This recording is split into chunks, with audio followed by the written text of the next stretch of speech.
Esta semana el mundo ha sido conmovido con la guerra que Rusia le ha declarado o la ha emprendido contra Ucrania. Miren ustedes cómo está el mundo. De la guerra viral, las naciones pasan a la guerra militar. Y el mundo entero siente los efectos de esa guerra, especialmente en la parte económica. Anoche, mientras recibíamos el sábado allá en Shepherd con los pacientes y los voluntarios, les comentaba que mientras los hermanos aquí libremente nos reunimos y adoramos a nuestro Dios, allá en Ucrania hay hermanos en la fe que la están pasando muy mal. Algunos con miedo a que les alcance alguna bomba que pueda estallar cerca de ellos. Otros posiblemente huyendo a lugares para ser salvos. Y así nosotros vemos que mientras estamos aquí en este templo, libres, adorando a nuestro Dios, hay hermanos nuestros por allá que no tienen dónde adorar. No están en un lugar reuniéndose ahora. De manera, hermanos, que yo creo que este es un buen momento para orar por ellos, ¿no creen ustedes? Y creo que lo vamos a hacer en este momento. Vamos a arrodillarnos otra vez y vamos a orar por nuestros hermanos de Ucrania.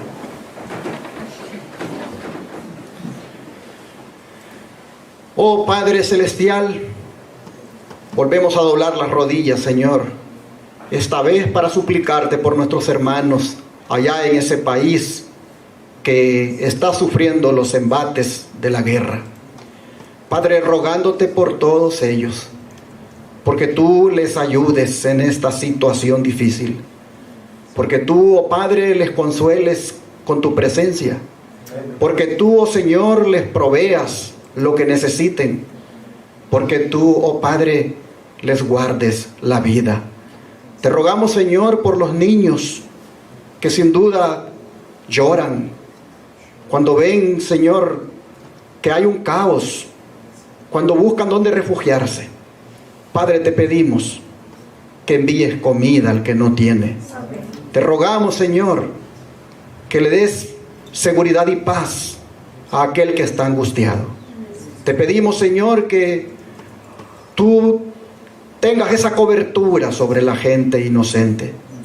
Te suplicamos que pares esta guerra. Te pedimos, Señor, por los que la han propiciado, por los que la han planificado. Te pedimos, Señor, por ellos, para que ya no se dejen usar por el enemigo y que más bien, Padre, puedan ser llevados a actuar de una manera justa, de una manera correcta. Padre, te rogamos que todos los que están en esta hora allá en zozobra, en angustia, en desesperación, puedan tener esa ayuda de lo alto. En tus manos de amor te los ponemos y te rogamos que pronto llegue la estabilidad y la paz a los corazones allí en ese lugar. Lo pedimos en el nombre de Jesús. Amén.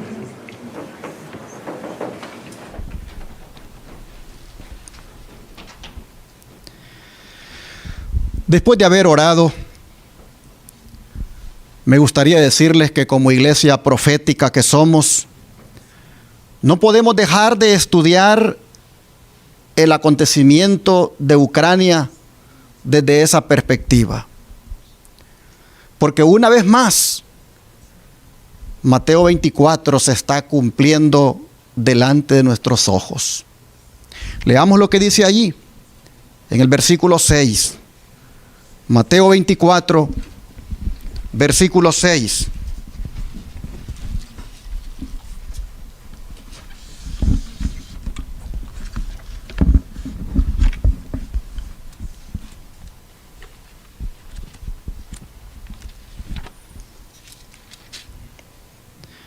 Dijo el Señor Jesús: y oiréis de guerras y rumores de guerras.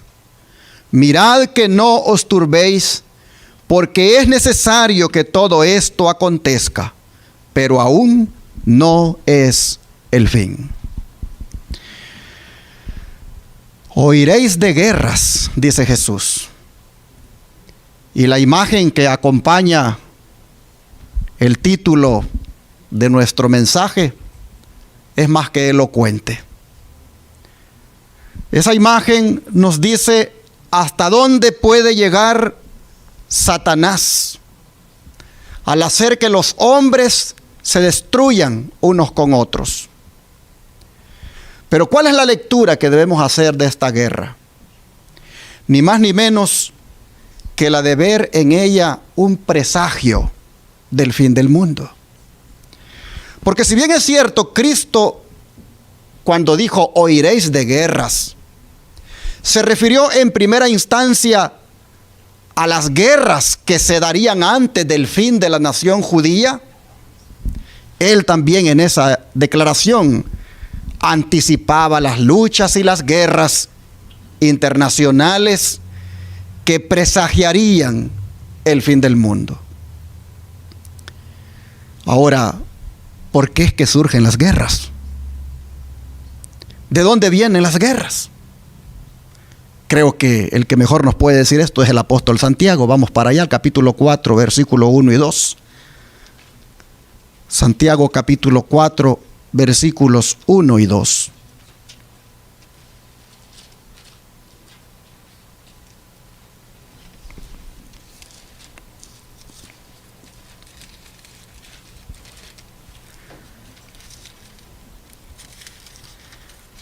Y aquí la Escritura dice: ¿de dónde vienen las guerras y los pleitos entre vosotros?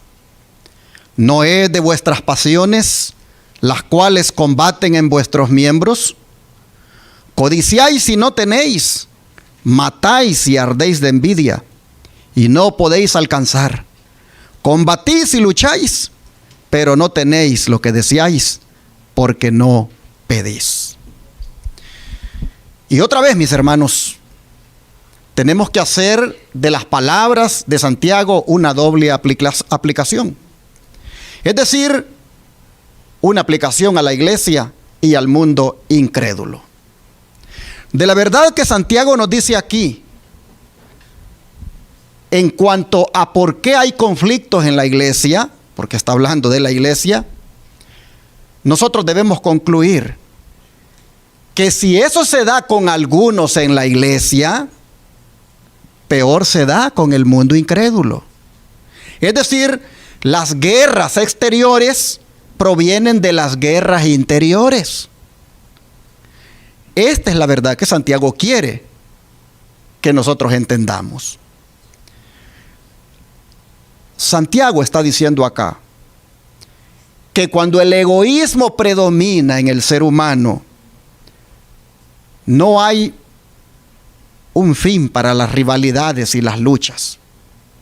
Porque cada uno ve en el otro un obstáculo para la satisfacción de sus propios deseos, hasta llegar, si es posible, a matar para conseguirlos. Interesante cómo cuando se hace un análisis de lo que había antes de que Rusia le declarara la guerra a Ucrania, uno encuentra ahí que es el egoísmo del hombre, es la codicia del ser humano, la que finalmente le mueve a ver en el otro un obstáculo para alcanzar su propósito y llega a ese nivel de agresión. Ahora, llama la atención que debido al impacto emocional que la guerra causa, Jesús dice: miren qué cosa, que no se turben. Mirad, dice, que no os turbéis. Es decir, no os alarméis.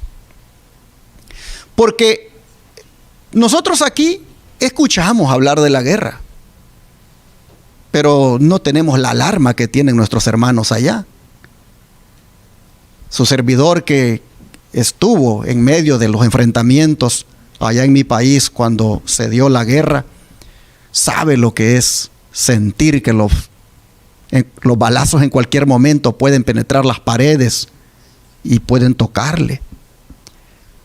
Yo sé lo que es salir huyendo de un lugar a otro, a dormir a otro lugar, porque esa noche puede haber un enfrentamiento. Entonces uno vive alarmado. Jesús dice, mirad que no os turbéis, es decir, no os alarméis. Porque nuestra fragilidad humana, eso es lo primero que hacemos, alarmarnos. Las secuelas de la guerra finalmente alcanzan en todas partes, a través de la destrucción, a través de los problemas económicos, a través de la escasez y el hambre. Finalmente se sienten en todos lugares esos efectos. ¿Y por qué Jesús dice, mirad que no os turbéis? ¿Por qué Él dice, mirad que no os alarméis? Porque, hermanos y hermanas, no se nos olvide aquella palabra que Él mismo dice, no tengáis miedo, porque yo estoy con vosotros.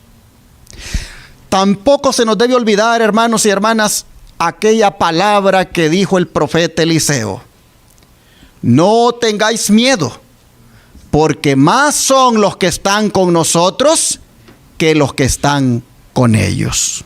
¿Cuántos se acuerdan de esas palabras? Vamos a leerlas, ¿qué les parece? Segundo de Reyes, capítulo 6, versículo 15 al 17.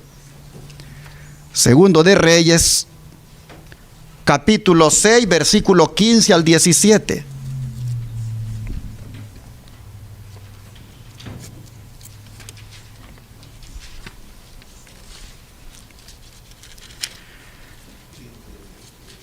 Segundo de Reyes, capítulo 6, versículo 15 al 17. Y la escritura dice, y se levantó de mañana, y salió el que servía al varón de Dios. Y he aquí el ejército que tenía sitiada la ciudad con gente de a caballo y carros. Entonces su criado le dijo, ah, señor mío, ¿qué haremos? Él le dijo, no tengas miedo, porque más son los que están con nosotros que los que están con ellos. Y oró Eliseo y dijo, te ruego, oh Jehová, que abra sus ojos para que vea. Entonces Jehová abrió los ojos del criado y miró, y he aquí que el monte estaba lleno de gente de a caballo y de carros de fuego alrededor de Eliseo. Ah, hermanos y hermanas, qué palabras más hermosas las que Eliseo le da al sirviente. Más son, le dice, ¿qué cosa? Los que están con nosotros. Y qué reconfortante ha de haber sido para el sirviente escuchar aquello. Hermanos y hermanas, el Hijo de Dios debe tener siempre fresco esto en su mente, que cuando los enemigos le rodean, él debe estar seguro que más son los que están con él que contra él. En otras palabras, mis hermanos, la compañía de los ángeles siempre están de nuestro lado. Cuando los ejércitos, en este caso de Sennacherib, habían rodeado la ciudad de Jerusalén, exigiendo su rendición, aquí nosotros vemos que el mensaje es, no temáis, más son los que están con nosotros. Y esto es reiterado en Segunda Crónica. Vean ustedes capítulo 32, versículos 7 y 8. Segunda Crónicas, capítulo 32, versículos 7 y 8.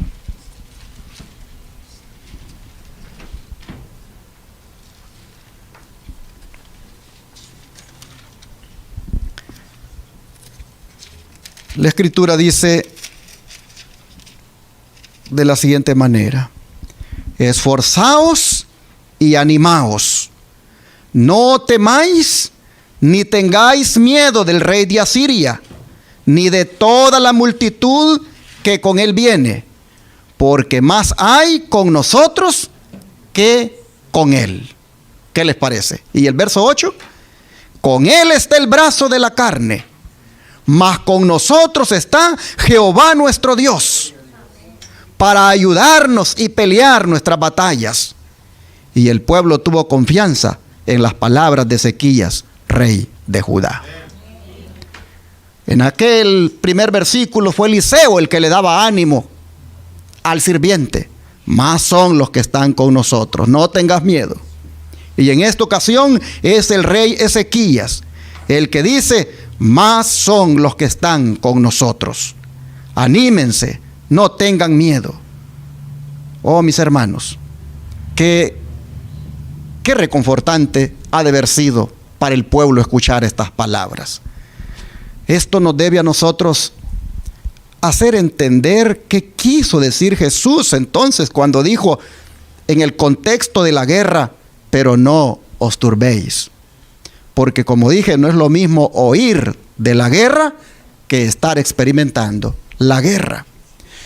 Aquí nosotros encontramos en estas palabras que el más débil hijo de Dios, aparentemente solo y olvidado en la tierra, nunca necesita tener miedo de fuerza alguna. Nunca necesita tener miedo de que el enemigo pueda combatirle. Nosotros vemos que cuando Dios está de nuestro lado, la fuerza de Él es mucho más potente que el mal. Y por lo tanto debemos animarnos con estas palabras. La respuesta de Eliseo fue una afirmación de que hay que confiar en Dios. Y así, hermanos y hermanas, vamos nosotros en este mundo a experimentar diferentes dificultades. Vamos a experimentar peligros. El diablo va a hacer todo lo que pueda para que a veces tengamos duda, para que a veces tengamos temor. Pero en medio de esa duda y en medio de ese temor, recuérdense lo que dijo Jesús: no se turbe vuestro corazón, ni tenga ¿qué cosa? Miedo. Y así vemos en las Escrituras que en diferentes ocasiones, cuando los hijos de Dios tenían duda, cuando los hijos de Dios tenían temor, el mensaje era el mismo, de no tener miedo, de entender y saber que la presencia de Dios está con nosotros. Hermanos, yo debo leer ahorita para ustedes, y ustedes busquen también allí esos diferentes momentos cuando el mensaje era: no tengas miedo. Vamos a ver el primero en Génesis 15, versículo 1.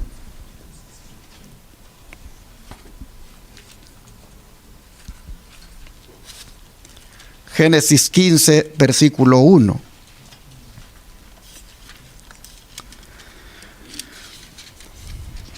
La Escritura dice: después de estas cosas, vino la palabra de Jehová a Abraham en visión, diciendo: no temas, Abraham, yo soy tu escudo, y tu galardón será sobremanera grande. Miren ustedes el contexto de las palabras. Dice, después de estas cosas. ¿Cuáles cosas? Después de que Abraham hubo derrotado a los reyes del Mediterráneo que se habían llevado a su sobrino Lot como cautivo. Sin duda, el temor de que estos reyes regresaran para vengarse estaba allí en el siervo Abraham. O posiblemente que los cananeos, en su envidia, al ver la prosperidad ya de este siervo, la emprendieran contra él. En momentos así, Dios viene con el mensaje: no temas, yo soy tu escudo. Y si tomamos en cuenta que el escudo en tiempos de guerra era prácticamente un instrumento de protección, un arma de protección, Lo que está diciéndole Dios a Abraham es: no tengas miedo, porque yo soy el que te voy a proteger. Así nosotros vemos, hermanos, que Dios aparece con un mensaje de ánimo y de esperanza en medio de la duda, en medio de la dificultad. Pero esto es reiterado otra vez aquí en el capítulo 46 de Génesis y el verso 3. Vamos a mirar. Génesis 46, verso 3.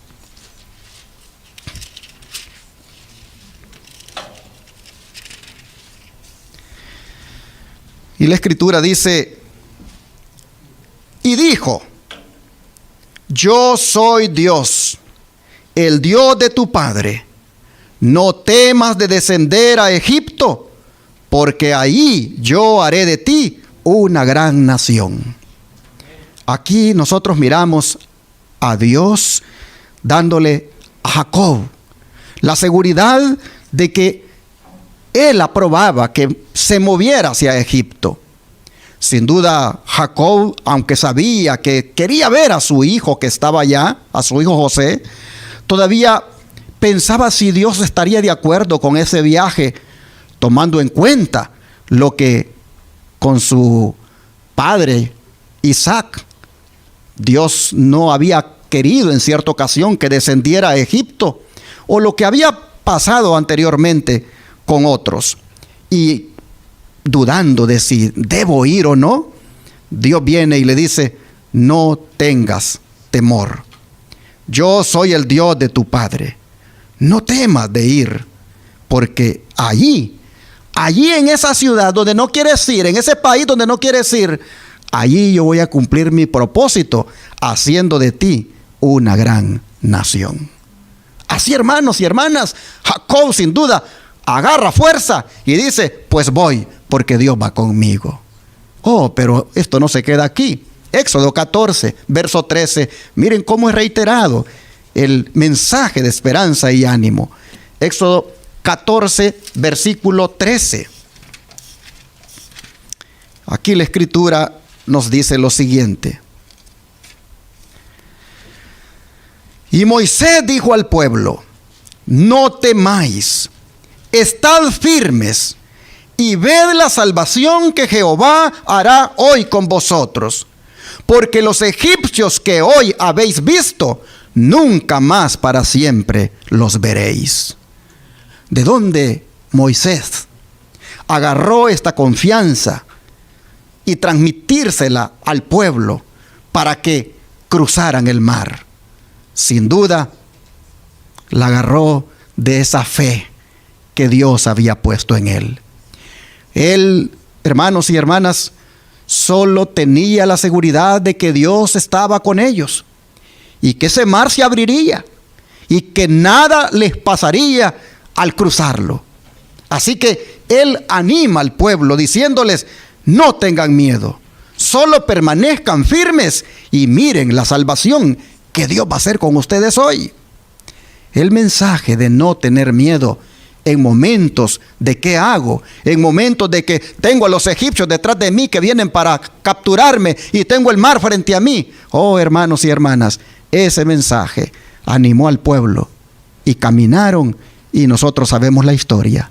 El mar se abrió y el pueblo cruzó victorioso. Pero todavía las promesas siguen. Números 14, versículo 9 ahora. Número 14, versículo 9. Aquí la escritura nos dice lo siguiente. Números 14, verso 9.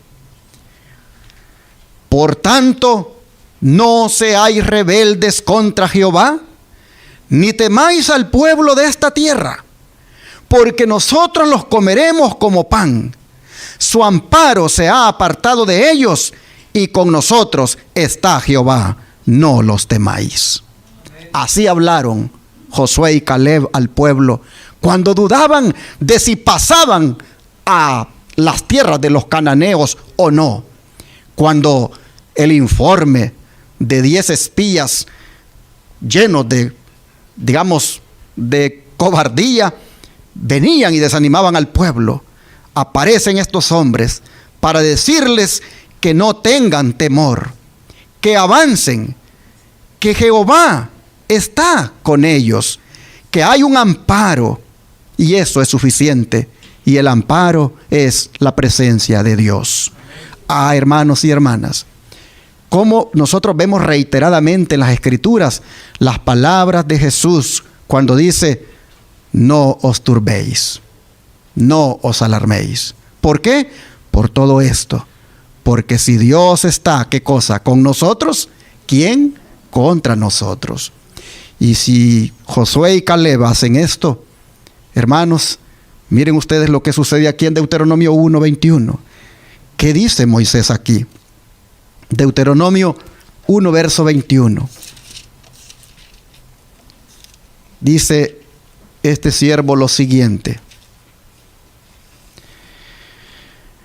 mira, Jehová tu Dios te ha entregado la tierra. Sube y toma posesión de ella, como Jehová el Dios de tus padres te ha dicho. No temas ni desmayes. ¿Por qué no hay que temer? ¿Por qué no hay que desmayar? Porque Dios ha empeñado su palabra. Porque Dios lo ha dicho. Dios ha hablado. Y Él es Jehová, el Dios de nuestros padres. Así que por eso no hay que temer y por lo tanto hay que tomar posesión de la tierra. Así vemos que el pueblo era animado a que llegara a la tierra prometida, a que no se perdiera la bendición que le esperaba allá muy pronto. Vamos a mirar ahora, porque esto sigue siendo reiterado en Isaías 43, verso 1.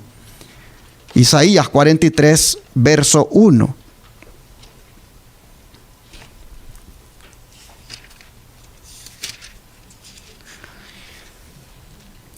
Dice Isaías 43, verso 1. Y ahora así dice Jehová, creador tuyo, oh Jacob, y formador tuyo, oh Israel. No temas, porque yo te redimí. Te puse nombre, mío eres tú. Y ahora vea el 41:10, más atrasito. Capítulo 41, verso 10. No temas, porque yo estoy contigo. No desmayes, porque yo soy tu Dios que te esfuerzo. Siempre te ayudaré, siempre te sustentaré con la diestra de mi justicia. Y cuánto, hermanos y hermanas, animaron estas palabras al pueblo judío. Ellos ya habían visto lo que había sucedido a las tribus del norte, cómo habían sido llevados cautivos, y sabían que era cuestión de tiempo para que a ellos les llegara también el castigo y que Babilonia los invadiera. Pero en medio de ese temor viene el Señor a decir: no teman, yo estoy con ustedes. Viene el Señor a decir: no desmayen, yo soy el que les voy a ayudar, el que los voy a sustentar. Y así, hermanos y hermanas, vemos cómo siempre que el pueblo ha tenido dudas, siempre que el pueblo ha tenido miedo, siempre que el pueblo en contextos de guerra, en contextos de incertidumbre, no ha hallado qué hacer, Dios viene con el mensaje y le dice: no tengas temor. Y Jesús, cuando estaba aquí en la tierra, dejó para nosotros unas palabras hermosas, y son las que se encuentran en Lucas 12, versículo 32. Lucas 12, versículo 32.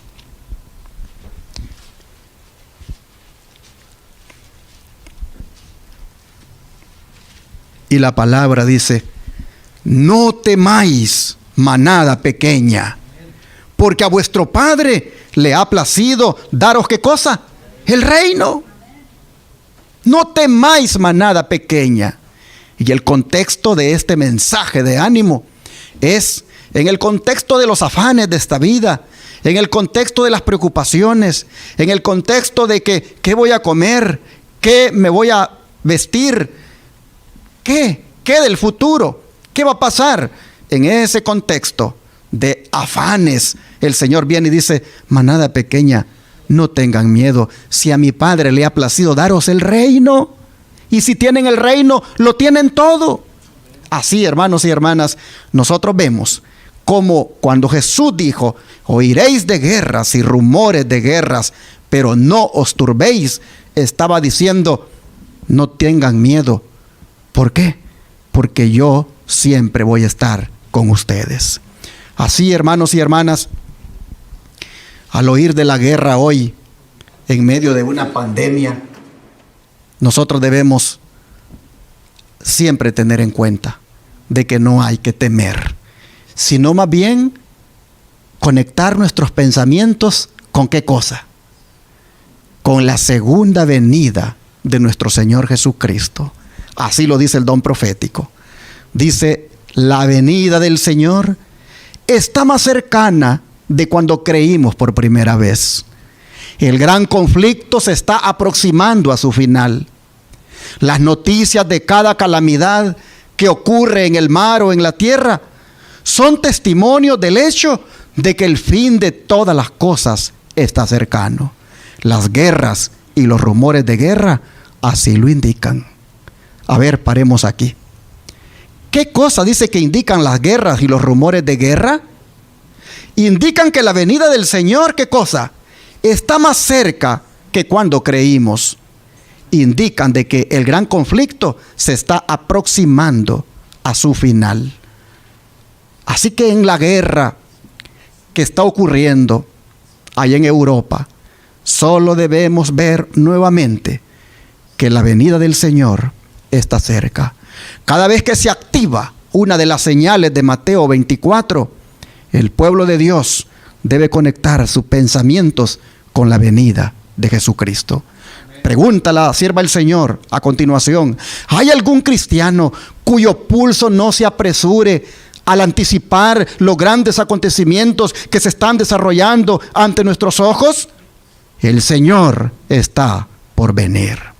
Ante lo que estamos viendo, pregunta la sierva del Señor, ¿no sientes ese palpitar?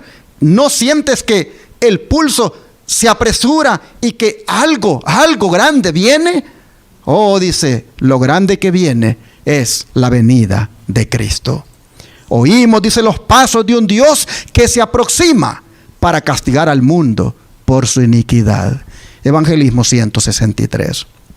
Así que eso tiene que necesariamente, hermanos, llevarnos al escuchar y mirar estos combates que se están dando en otros lugares. Ahora sigue diciendo la sierva del Señor, los juicios de Dios están ya en la tierra. Las guerras y los rumores de guerras, la destrucción causada por el fuego y la inundación, dicen claramente que el tiempo de angustia que irá en aumento hasta el fin está muy cerca. Repito, dicen claramente que el tiempo de angustia que irá en aumento hasta el fin está muy cerca. No tenemos tiempo que perder.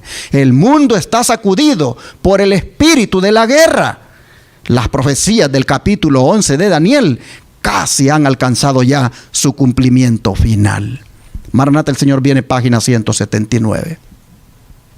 Así que, hermanos y hermanas, en estas guerras que nosotros estamos viendo, solamente debemos mirar a manera de anticipación juicios de Dios que en una forma preliminar se están dando ya en la tierra. Nosotros miramos cómo dice la sierva del Señor que el mundo está sacudido por el espíritu de la guerra. Llama la atención que ella se refiera al capítulo 11 de Daniel. Cuando uno ve todo el capítulo 11, es una de guerras y guerras entre el rey del norte y el rey del sur. Interesante que como adventistas siempre hemos interpretado que el rey del norte ya escatológicamente es prácticamente, allí en Daniel 11, un símbolo del papado, siempre combatiendo simbólicamente con el reino del sur. No vamos a predicar ahora de Daniel 11, solo estoy haciendo una referencia de cómo efectivamente así ocurrió. Cuando el rey del sur, símbolo del ateísmo y el comunismo, prácticamente fue reducido por influencias del papado en alianza con los Estados Unidos.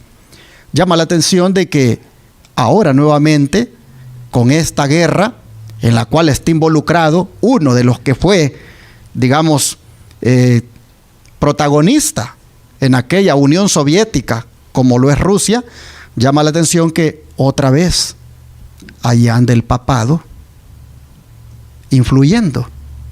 Interesante cómo en pleno conflicto las autoridades ucranianas, incluyendo su presidente, decían que la única esperanza para que esa guerra no se diera era el Papa. Interesante que él viene y cuando la guerra se desata va e inmediatamente visita al embajador de Rusia allí en el Vaticano y va a hablar con él. Y sin duda esas pláticas no salen a luz, se viene a saber después del tiempo qué fue lo que él hizo. Pero a partir de ahí ahora se habla de que hay que negociar esa guerra. Nosotros miramos ahí que el rey del norte, en este caso el papado, siempre buscando ver de qué manera se involucra. Dice que para traer paz, dice que para intermediar, pero ahí está, de alguna manera, en el capítulo 11 de Daniel, esas guerras entre el rey del norte y el rey del sur, y todavía el rey del norte haciendo su parte ahora. Bueno, hermanos y hermanas, los juicios de Dios están ya en la tierra, dice la sierva del Señor, y lo vemos en las guerras. Mire lo que sigue diciendo acá. Los que están en el mundo, dice, y han perdido su conexión con Dios, están haciendo esfuerzos desesperados y enloquecidos para constituirse en el centro. Esto les hace desconfiar el uno del otro, a lo cual sigue el crimen. ¿Y cómo? Cuando uno lee esto, dice, exactamente. Rusia decía, Ucrania no debe ser absorbido por la OTAN. Ucrania no debe ser parte de la OTAN. Porque Ucrania, decía el presidente de Rusia, ellos son nuestros hermanos. Y ellos deben ser un territorio neutral. Los que viven ahí son rusos, como nosotros. Y por lo tanto, somos hermanos. Pero miren lo que dice acá. Los que están en el mundo, dice, y han perdido su conexión con Dios, están haciendo esfuerzos desesperados y enloquecidos para constituirse en el centro. Y esto los hace desconfiar el uno del otro, a lo cual sigue el crimen. ¿Qué pasó con Ucrania? Que la OTAN está interesada en que Ucrania sea parte de ellos. Dice Rusia, ¿cómo? ¿Cómo nuestra gente va a ser parte de la OTAN? Entonces Ucrania va a tener una gran hegemonía en Europa más que nosotros. Esto no lo podemos aceptar. De manera que desconfiando el uno del otro, viene Rusia y dice, esto lo vamos a parar.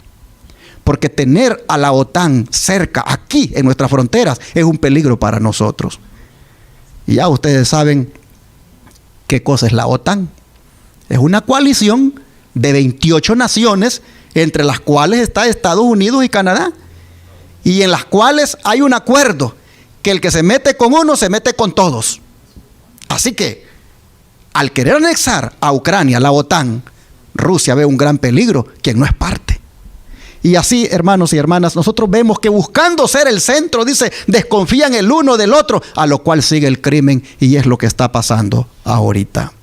Los reinos del mundo, dice la sierva del Señor, se dividirán contra sí mismos. Irán escaseando poco a poco quienes actúen como cuerdas de simpatía para vincular a los hombres con lazos de hermandad. El egoísmo natural del corazón humano será desarrollado por Satanás. Él usará las voluntades incontroladas y las pasiones violentas que nunca fueron puestas bajo el dominio de la voluntad de Dios. Manuscrito 3, Mensajes Celestos, tomo 3, página 477. Así, hermanos y hermanas, vemos nosotros que la sierva del Señor dice con claridad lo que está sucediendo allí con esas naciones. Así que yo creo que con todo lo que está pasando, nosotros, hermanos, lo que tenemos que hacer es estar alertas. Alertas porque de allí el enemigo tiene otro evento más, buscando poner en zozobra a los hijos de Dios. Miren esta declaración. Pruebas terribles esperan al pueblo de Dios. El espíritu de guerra agita a las naciones desde un cabo de la tierra hasta el otro. Mas a través del tiempo de angustia que se avecina, un tiempo de angustia como no lo hubo desde que existe nación, el pueblo de Dios permanecerá inconmovible. Satanás y su ejército no podrán destruirlo, porque ángeles poderosos lo protegerán. Consejos para la Iglesia, página 70. ¿Por qué debemos estar alerta, hermanos? ¿Por qué? Porque el espíritu de la guerra agita a las naciones para irnos acercando a ese gran tiempo de angustia. Ese tiempo de angustia que no ha habido otro como él, en el cual el pueblo de Dios desde ya se nos dice, va a ser salvaguardado por él, por nuestro Padre Celestial. El pueblo de Dios, dice, permanecerá inconmovible. Nosotros sabemos que Satanás solo está preparando el escenario para hacer una persecución contra el pueblo de Dios. Él tiene un plan de destruir al pueblo de Dios, pero dice claramente que ángeles poderosos van a proteger al pueblo de Dios. Cuando veo esta guerra entre Rusia y Ucrania, yo le decía a mi esposa, yo miro, le digo que esos 4 ángeles que están deteniendo los 4 vientos, de los cuales habla Apocalipsis 7, yo le digo, yo veo como que si los ángeles solo soltaran con un dedo, como que solo movieran un dedo, como que ellos están deteniendo los 4 vientos, pero sueltan un dedo, y apenas sueltan un dedo, y aquí le digo, el diablo hace que se destruya la raza humana.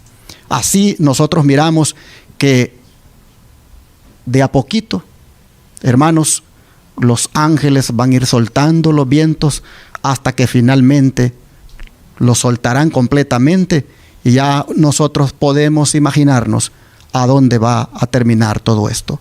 Pero dice que ángeles poderosos van a proteger a los hijos de Dios. ¿Cómo no los van a proteger si cuando esa situación llegue tan a ser difícil, ahí dice que Miguel se va a levantar? Cuando venga, hermanos, esa persecución terrible contra el pueblo de Dios, Apocalipsis 12:1, ya lo hemos leído, pero leámoslo nuevamente, se va a cumplir. Perdón, Daniel 12:1. Daniel 12:1.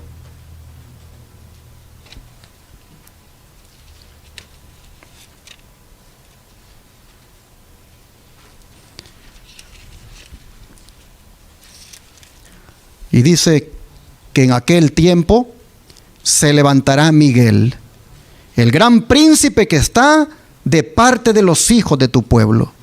Y será tiempo de angustia cual nunca fue desde que hubo gente hasta entonces. Pero en aquel tiempo será libertado tu pueblo, todos los que se hayan escritos en el libro. Vemos nosotros que Miguel aparecerá para salvar a su pueblo.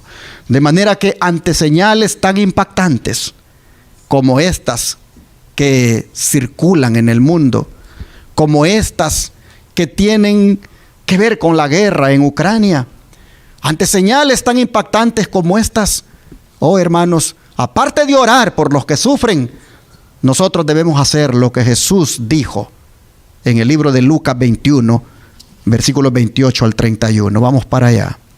Lucas 21, versículos 28 al 31.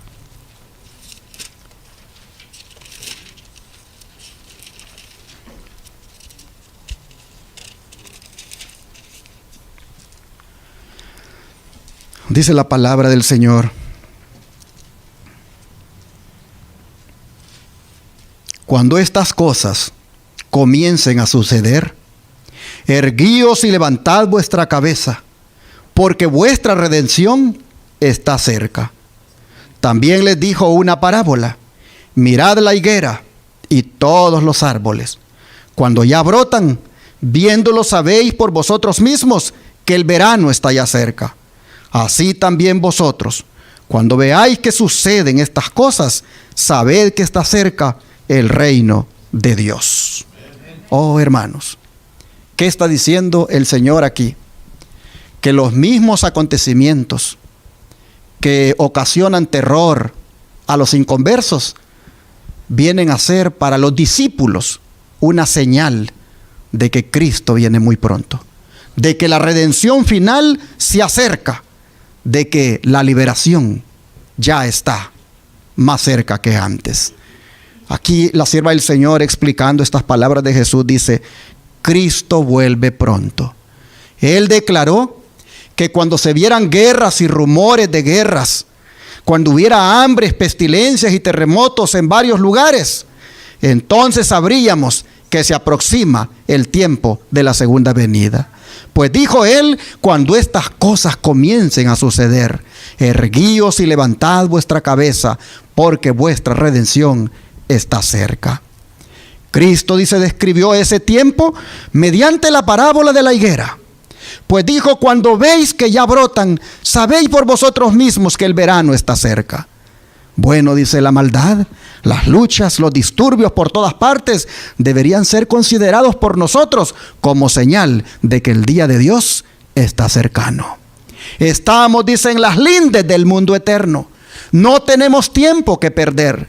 Es el momento para decirle a todo el mundo que Cristo vuelve. Alertemos a la gente al visitarla en sus hogares, hablando y orando con ellos personalmente. Mediante esos esfuerzos ganaremos almas para Cristo. Si acudimos a Dios por fe, Él nos dará el poder y la gracia para cada tarea. Sermones Escogidos, tomo 2, página 258. Como ustedes pueden notar, la ocasión es propicia para alertar a las personas en cuanto a la proximidad de la venida del Señor. Interesante, voy para atrás, que diga la sierva de Dios que debemos alertar a la gente al visitarla en los hogares, hablando y orando con ellos personalmente. Interesante que la sierva de Dios diga que este es el momento para decirle a todo el mundo que Cristo vuelve.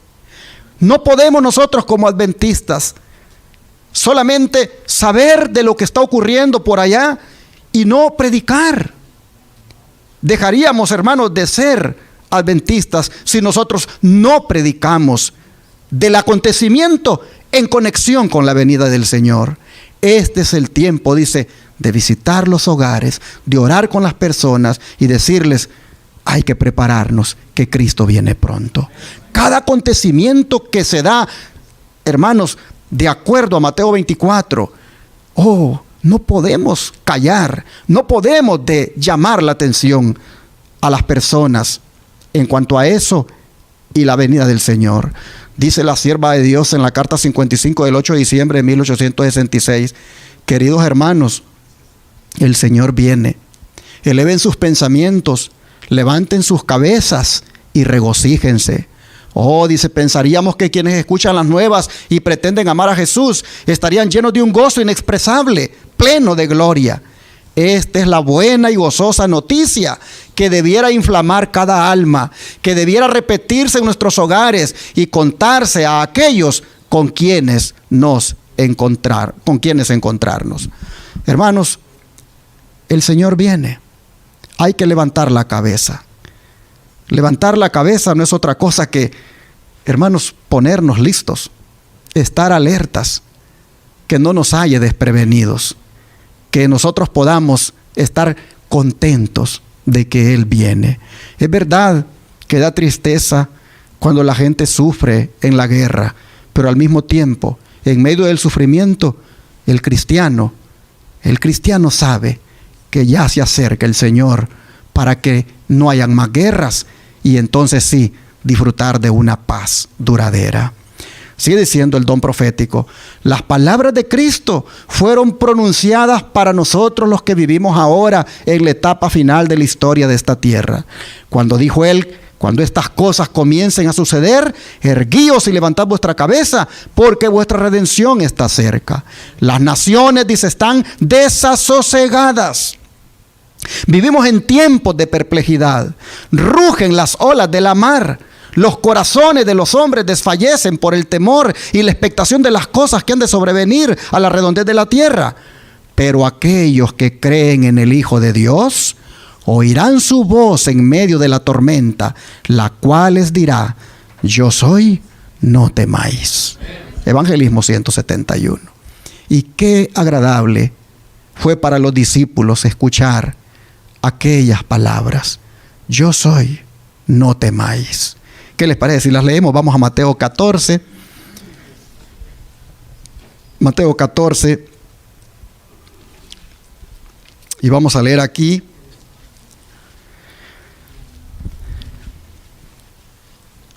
el versículo 24 en adelante,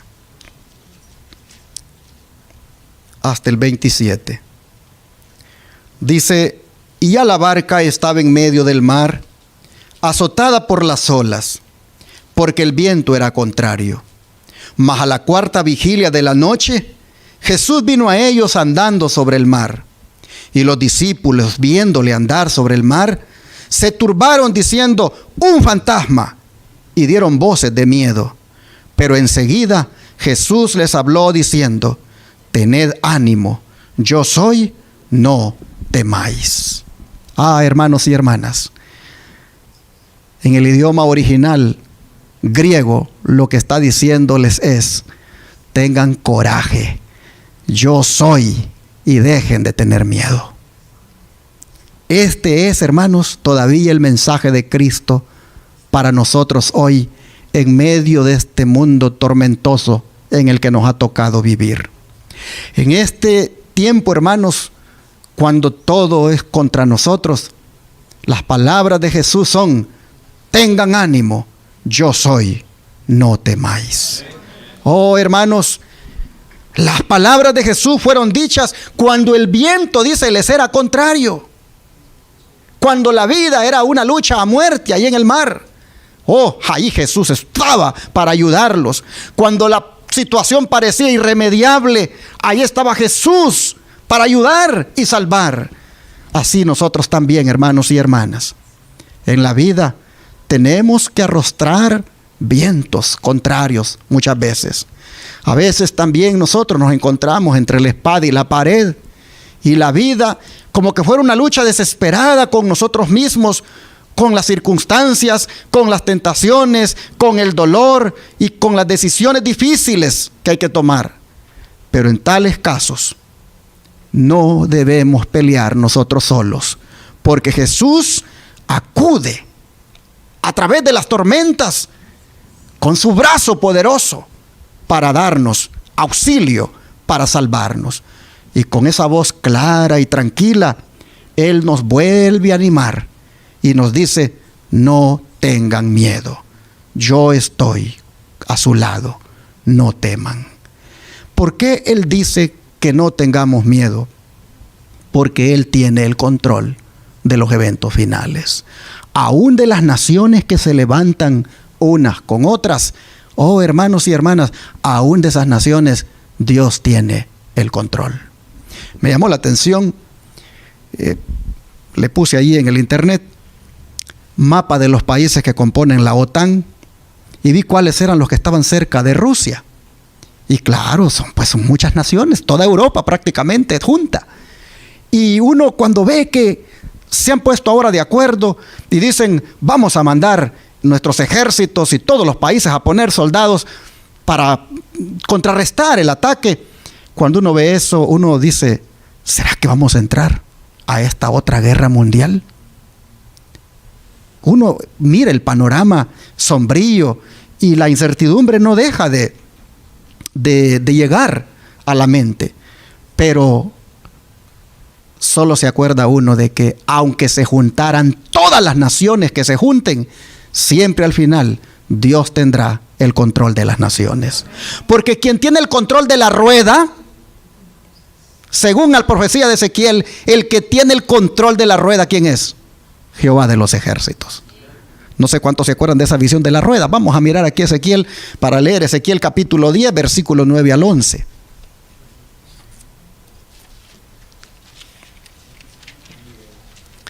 Ezequiel capítulo 10, versículo 9 al 11.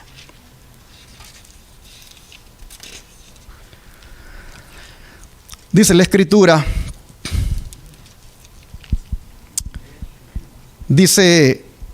voy a leer del 8 para que entendamos después con los comentarios del don profético de quién es esta mano. Y apareció, dice, en los querubines la figura de una mano de hombre debajo de sus alas.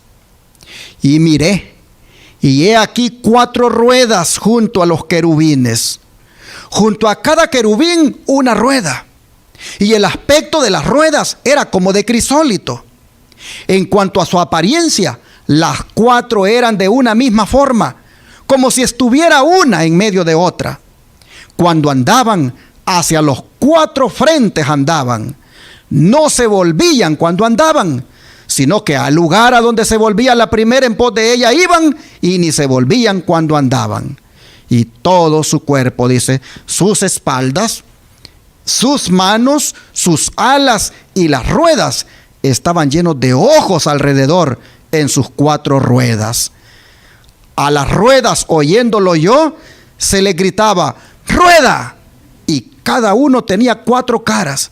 La primera era rostro de querubín, la segunda de hombre, la tercera cara de león, la cuarta cara de águila. Hermanos y hermanas, el pasaje es largo y lo voy a dejar acá, pero qué interesante que las ruedas no chocan las unas con las otras y hay un orden, hay un control en ellas que van para adelante, no para atrás, y se mueven con una simetría bien hermosa. Ahora dice el don profético, ¿qué significa esto de las ruedas? ¿Y quién es el que las mueve?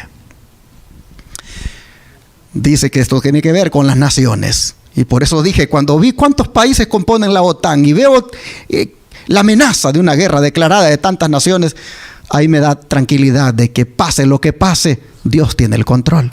Dice, aunque las naciones rechazaron los principios divinos y con ello labraron su propia ruina, un propósito divino predominante ha estado obrando manifiestamente a través de los siglos. Fue esto lo que vio el profeta Ezequiel en la maravillosa representación que se le dio durante su destierro en la tierra de los caldeos. Cuando se desplegaron ante su mirada atónita los símbolos que revelaban un poder señoreador que rige los asuntos de los gobernantes terrenales. Sí, porque se miraba aquí una mano como de hombre. No es otra que la mano del Señor. Sigue diciendo, a orillas del río Quebar, Ezequiel contempló un torbellino que parecía venir del norte. Una gran nube con un fuego envolvente y un derredor suyo. Y en derredor suyo un resplandor y en medio del fuego una cosa que parecía como de ámbar. Cierto número de ruedas entrelazadas unas con otras eran movidas por 4 seres vivientes. Muy alto por encima de estos se veía la figura de un trono que parecía de piedra de zafiro. Y sobre la figura del trono había una semejanza que parecía de hombre sentado sobre él. Y apareció en los querubines la figura de una mano humana debajo de sus alas. Las ruedas eran tan complicadas en su ordenamiento que a primera vista parecían confusas y sin embargo se movían en armonía perfecta.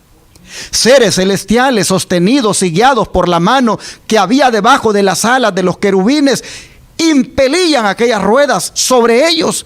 En el trono de zafiro estaba el Eterno y en derredor del trono había un arco iris, emblema de la misericordia divina. Y ahora va a explicar qué significan las ruedas. Como las complicaciones semejantes a ruedas eran dirigidas por la mano que había debajo de las alas de los querubines, el complicado juego de los acontecimientos humanos se halla bajo el control divino. En medio de las disensiones y el tumulto de las naciones, el que está sentado más arriba que los querubines sigue guiando los asuntos de esta tierra. Oh, hermanos y hermanas, las ruedas, símbolo de el ir y venir de las naciones. Dice la historia de las naciones, nos habla a nosotros hoy. Dios asignó a cada nación e individuo un lugar en su gran plan. Hoy los hombres y las naciones son probados por la plomada que está en la mano de aquel que no comete error. Por su propia elección, cada uno decide su destino y Dios lo rige todo para cumplir sus propósitos. Al unir un eslabón con otro en la cadena de los acontecimientos, desde la eternidad pasada a la eternidad futura, las profecías que el gran Yo Soy dio en su palabra, nos dicen dónde estamos hoy en la procesión de los siglos y lo que puede esperarse en el tiempo futuro. Todo lo que la profecía predijo como habiendo de acontecer hasta el momento actual, se lee cumplido en las páginas de la historia y podemos tener la seguridad de que todo lo que falta por cumplir se realizará en su orden. Hoy, dice, las señales de los tiempos declaran que estamos en el umbral de acontecimientos grandes y solemnes. En nuestro mundo todo está en agitación. Ante nuestros ojos se cumple la profecía por la cual el Salvador anunció los acontecimientos que habían de preceder su venida. Oiréis de guerras y rumores de guerras. Se levantará nación contra nación y reino contra reino, y habrá pestilencias y hambres y terremotos por los lugares. El momento actual es de interés abrumador para todos los que viven. Los gobernantes y los estadistas, los hombres que ocupan puestos de confianza y autoridad, los hombres y mujeres pensadores de todas las clases, tienen la atención fija en los acontecimientos que se producen en derredor nuestro. Observan las relaciones que existen entre las naciones, observan la intensidad que se apodera de todo elemento terrenal y reconocen que algo grande y decisivo está por acontecer, que el mundo se encuentra en vísperas de una crisis estupenda. Y sí, porque los presidentes de aquellas naciones que no son desarrolladas, de aquellas naciones pobres que no se meten en esas guerras, se quedan a la expectativa cuando ven cómo ahora la gasolina llega a sus países a precios elevadísimos, cómo comienzan a escasear los productos porque las cadenas de distribución de alimentos son cortadas. La guerra es la culpable. A la guerra le atribuyen todo el caos mundial. Hay presidentes que están a la expectativa de que una crisis estupenda le espera a este mundo. Estamos leyendo en Profetas y Reyes, en la página 393 empezamos y seguimos en la 394, pero concluimos aquí, cuando dice que la Biblia, y tan solo la Biblia, presenta una visión correcta de estas cosas. En ella se revelan las grandes escenas finales de la historia de nuestro mundo, acontecimientos que ya se anuncian y cuya aproximación hace temblar la tierra y desfallecer de temor los corazones de los hombres.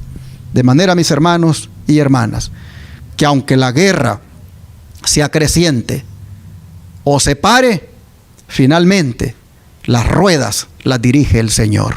Las ruedas de las naciones, hacia donde las naciones llegan, está limitado.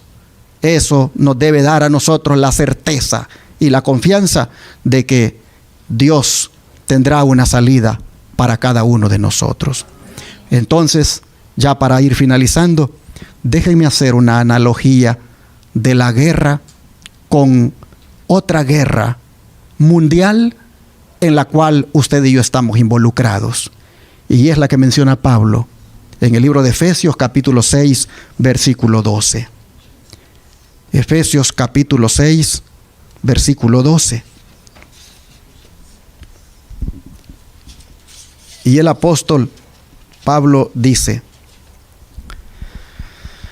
6:12, dice el apóstol, porque no tenemos lucha contra sangre y carne, sino contra principados, contra potestades, contra los gobernadores de las tinieblas de este siglo, contra huestes espirituales de maldad en las regiones celestes. Por tanto, dice el 13, tomen toda la armadura de Dios para que puedan resistir en el día malo y, habiendo acabado todo, estar firmes. Versículo 14 dice, estén pues firmes, ceñidos vuestros lomos con la verdad y vestidos con la coraza de justicia y calzados los pies con el apresto del evangelio de la paz. Sobre todo, tomen el escudo de la fe para que puedan apagar todos los dardos del fuego del maligno, y tomen el yelmo de la salvación y la espada del Espíritu, que es la palabra de Dios, orando en todo tiempo con toda oración y súplica en el Espíritu, y velando en ello con toda perseverancia y súplica por todos los santos. Oh, hermanos y hermanas, aquí nosotros vemos que la guerra mundial en la cual estamos involucrados no es con seres humanos, sino que es, dice, contra espíritus y poderes muy superiores a los hombres en inteligencia y pervertida astucia. Así que, haciendo la analogía de la guerra que está ocurriendo en Rusia y Ucrania, hermanos, no nos descuidemos de esta guerra en la cual estamos involucrados, la cual solo se puede vencer, dice, poniéndonos toda la armadura de Dios. El don profético dice que los que aman a Dios y guardan sus mandamientos son llamados a una lucha agresiva, no del uno contra el otro, sino contra los ejércitos del enemigo invisible. Y luego dice, si los seres humanos pudieran conocer el número de ángeles malos, si pudieran conocer sus artificios y su actividad, habría mucho menos orgullo y frivolidad. Satanás, dice, es el príncipe de los demonios. Los ángeles malos sobre los cuales gobierna cumplen sus órdenes. Mediante ellos multiplica sus agentes por todo el mundo, instiga todo el mal que existe en nuestro mundo. En este mundo ha establecido un reino de oscuridad, del cual él es príncipe, el caudillo de los delitos. Deseaba usurpar el trono de Dios, y como ha fracasado en esto, ha actuado a oscuras en la ilegalidad, en engaño para usurpar un lugar en los corazones de los hombres. Ha establecido su trono entre Dios y el hombre para apropiarse de la adoración que solo pertenece a Dios. Manuscrito 32 del año 1911. De manera, mis hermanos, que, como dice esta otra declaración, no tenemos lucha contra sangre y carne, y por lo tanto estamos haciendo frente a la oposición, hacemos frente, a la oposición de hombres, pero hay alguien que está detrás de esa oposición. Y ese es el príncipe de las potestades de las tinieblas con sus malos ángeles que están constantemente en acción. Necesitamos tener en cuenta todos nosotros que nuestra guerra es contra principados, contra potestades, contra los gobernadores de las tinieblas de este siglo. ¿Quién es el que está rigiendo el mundo hoy día? ¿Y quiénes son los que han elegido estar bajo el estandarte del príncipe de las tinieblas? Sí, es casi todo el mundo. Manuscrito 1, 1890. De manera que, para concluir este mensaje, yo creo, hermanos, que lo que nos toca a nosotros ahora es prácticamente hacer lo que dijo Jesús en Mateo 24, versículo 42 al 44. Y en el contexto de la guerra, creo que vale la pena tomar en cuenta estas palabras. Mateo 24, versículo 42 al 44, dice: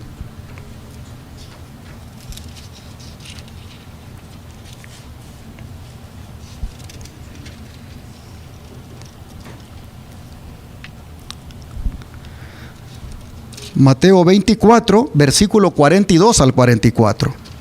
Dice la palabra del Señor: velad pues, porque no sabéis a qué hora ha de venir vuestro Señor. Pero sabed esto, que si el padre de familia supiera a qué hora el ladrón habría de venir, velaría y no dejaría minar su casa. Por tanto, también vosotros estad preparados, porque el Hijo del Hombre vendrá a la hora que no pensáis. Así, hermanos y hermanas, en el contexto de las guerras, el Señor dice: velen, oren, manténganse vigilantes, manténganse despiertos, porque el Señor viene pronto. No sabemos, dice, cuándo vendrá, pero sus pasos se sienten ya con los acontecimientos que estamos mirando. De manera, hermanos y hermanas, que les hago un llamado en el nombre del Señor a que tengamos una comunión más cercana con el Señor, que tengamos una íntima relación con Él. Les invito, hermanos y hermanas, para que oremos más, para que estudiemos más la Biblia, para que hagamos más obra misionera, para que nos consagremos, porque el anuncio está ahí en Europa, diciendo a gran voz: Jesús viene pronto. Que Dios te bendiga y que cuando Él venga te encuentre preparado. Bendiciones. Así es, mis hermanos, muy pronto viene el Señor por nosotros. Oremos, velemos y trabajemos en su obra para que nos encuentre Él haciendo su voluntad. Este es el tiempo, hermanos, de dejar el mundo, de dejar esas cosas mundanales en las cuales gastamos nuestro dinero, invertimos nuestro tiempo y que prácticamente, hermanos, nos hacen fríos espiritualmente. Dejemos esa vida. El Señor nos está alertando y nos dice: levanten la cabeza, yo ya vengo por ustedes. Así que consagrémonos, digámosle al Señor que nos ayude a estar preparados para su venida. Arrodillémonos.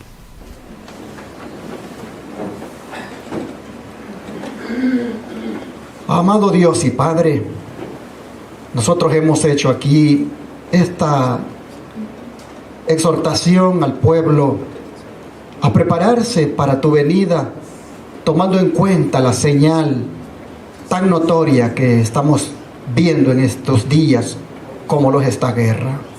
Oh Padre, te ruego que no seamos duros de corazón y que mirando lo que está pasando en otros lados, solo porque no nos ha llegado a nosotros o no nos ha tocado en carne propia, Padre, nos descuidemos y sigamos viviendo como hemos vivido. Te pedimos por favor que nos ayudes y que podamos de verdad, como dice tu palabra, estar alertas y con la cabeza levantada, para que así, Señor, estemos preparados para cuando vengas. Sabemos, Señor, que solo estás anunciando y que esto es un principio de dolores, pero Padre, que sea suficiente para que nosotros despertemos, para que nosotros velemos, para que nosotros estemos vigilantes, para que nosotros, oh Padre, sepamos de que es necesario estar consagrados. Te ruego, por favor, que nos ayudes. Si hay alguien aquí, Señor, que está luchando con alguna debilidad, con algo que sabe que no lo debe estar haciendo, que no debe, Señor, practicarlo, porque es algo que no va de acuerdo a tu voluntad y que no está a tono con la preparación, Padre, te pido que le ayudes, que le des fuerza para que venza el mundo, para que pueda derrotar, Señor, toda esa artimaña del enemigo sobre él o sobre ella. Te pido, Dios, que todos aquí, los que por alguna razón nos hemos descuidado de orar más, de estudiar más, de consagrarnos más, Señor, que esto que estamos viendo sea suficiente para que ya de verdad incrementemos nuestra vida de oración, para que ya de verdad estudiemos más y dejemos el pecado. Señor, te rogamos que cuando vengas en las nubes de los cielos, ninguno de nosotros se vaya a perder. Que estemos tan listos que levantemos los brazos y te demos la bienvenida. Gracias, Señor, por exhortarnos. Gracias por llamarnos a la preparación. Te lo agradecemos en el nombre de Jesús. Amén.